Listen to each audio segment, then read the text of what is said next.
Foodie traveled for 30 hours from Syria to Canada. Let me recap it for you. I hope I lie and tell everyone you were a good wife, and I hope you die. I hope we both die. Hey guys, how you doing? Welcome to another vlog. Foodie has her usual intro. Video opens in the car with Foodie obviously irritated. She says it's going to be a terrible, exhausting, awful journey. Salah laughs off camera and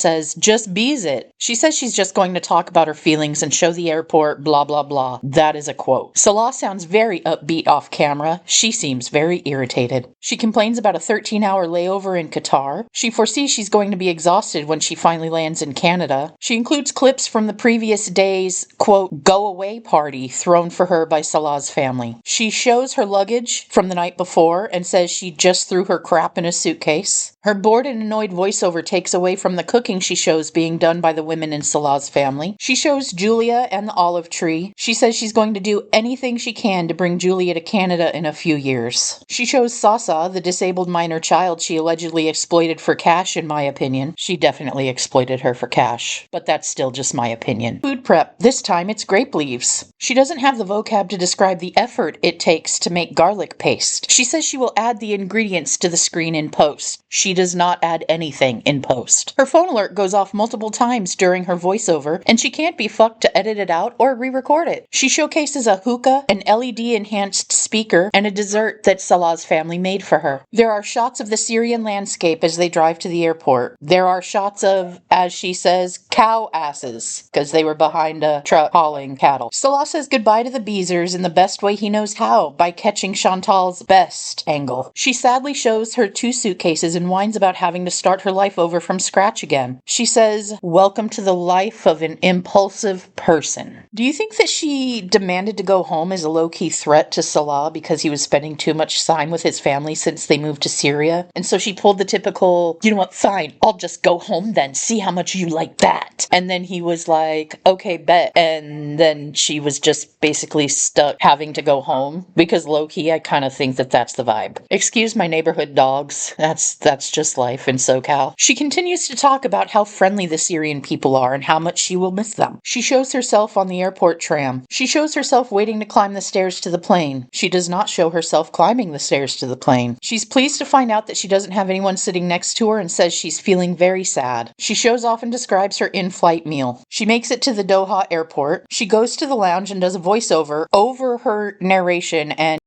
First course of chicken soup with some chicken soup and croutons.